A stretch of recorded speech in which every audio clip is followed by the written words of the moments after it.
Je suis ravi d'être là aujourd'hui pour la dernière, je pense, réunion publique de l'année. Et j'ai envie de dire, c'était une année chargée. Il y a un an à peu près, jour pour jour, la ministre du Logement annonçait le démarrage d'un plan de transition numérique dans le bâtiment. Et elle me confiait quelques semaines plus tard le soin de piloter ce plan.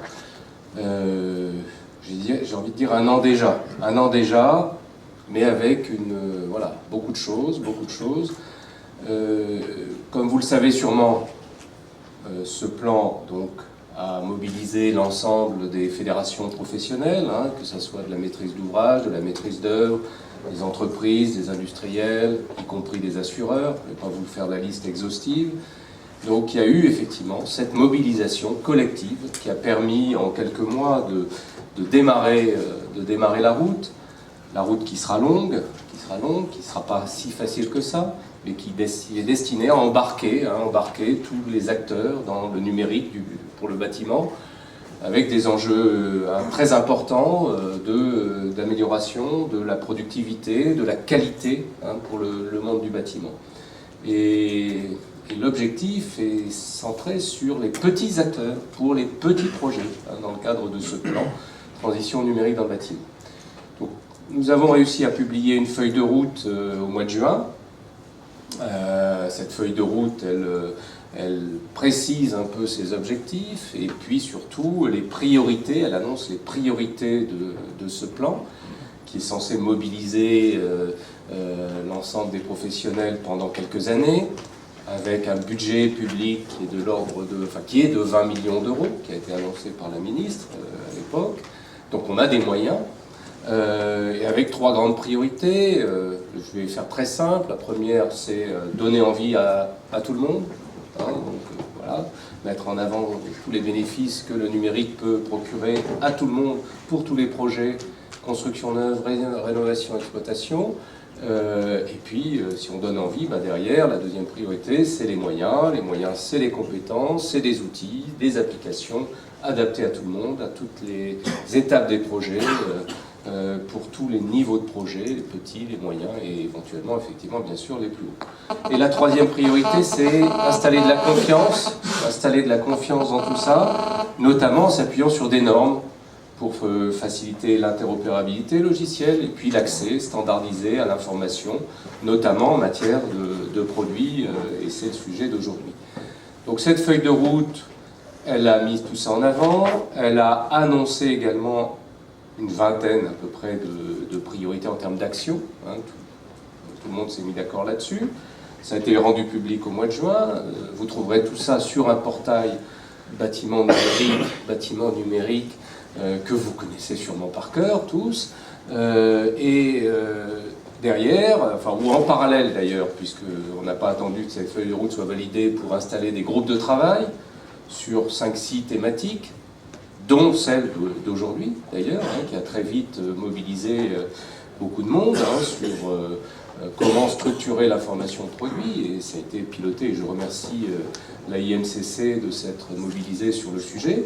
Ça a été très important, et puis on s'aperçoit que c'est pas fini, c'est pas si simple, Donc des groupes de travail, et puis à partir du mois de juin, des premiers appels à manifestation d'intérêt, et puis appels à projets sur un certain nombre de sujets, sur la formation, sur ce qui va sans doute s'installer durablement dans le décor du monde du logement, le carnet numérique. Je ne vais pas vous en dire plus, vous savez sûrement aussi ce que ça représente, tout ça.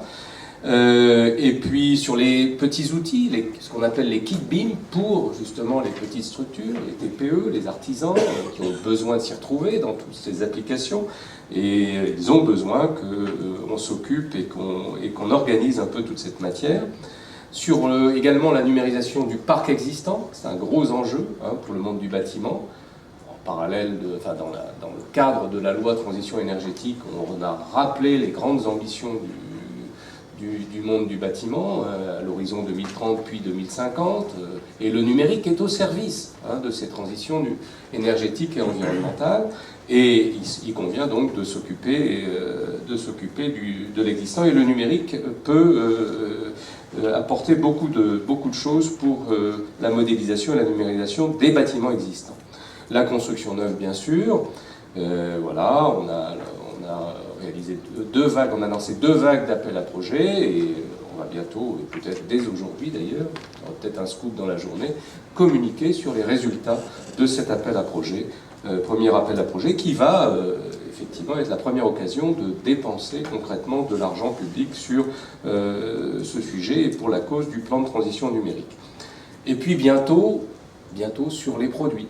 Alors vous savez tous sûrement, puisque vous êtes là aujourd'hui, que voilà, on s'attache à préparer effectivement un appel d'offres sur cette question. Je reviendrai dessus plutôt en fin de matinée, en ayant écouté d'ailleurs ce qui se dira ce matin. Simplement ce que je veux dire, et Michel Keruel l'a déjà souligné, cette information sur les produits, vous savez tous qu'elle est foisonnante, très volumineuse, 7000 enseignes effectivement de produits présents sur le marché français. Mais c'est pire que ça. J'étais chez un grand major, je ne vais pas le citer parce que ça ferait des jaloux, mais c'était lundi soir, et le patron me disait qu'ils avaient été obligés de structurer un peu cette information parce que ça les concerne tous les jours, et ils ont une base de données qui rassemble, eux, 25 000 fournisseurs. 25 000 fournisseurs. Alors il faut gérer tout ça, c'est pas simple. Et puis c'est en perpétuelle évolution. Le monde du bâtiment, ça bouge. L'innovation, elle est bouillonnante dans le monde du bâtiment. On a un indicateur parmi d'autres sur l'innovation, l'avis technique, que vous connaissez. Il y a plusieurs centaines d'avis techniques tous les ans. Ça veut dire qu'il y a plusieurs centaines de produits nouveaux tous les ans. Et les industriels ont à cœur d'entretenir cette dynamique d'innovation. Donc il y a sans arrêt de nouveaux produits, sans arrêt plus performants. Il faut prendre tout ça en compte avec des nouvelles exigences sur la santé, sur la sécurité, sur le vieillissement de la population, sur l'accessibilité, sur la biodiversité. On parle, après l'énergie, on parle du carbone aujourd'hui. Donc il n'y a pas de doute, tout ça va continuer à évoluer dans les années qui viennent. Et le numérique a besoin de tout ça. On le sait tous, il n'y aura pas de maquette numérique sans information accessible, structurée, standardisée sur ces produits. Donc l'enjeu de cette matinée, il est très important. C'est une priorité pour tous. Et donc voilà, on attend tous avec beaucoup d'intérêt ce qui va être dit à l'occasion de ces tables rondes. Merci de votre attention.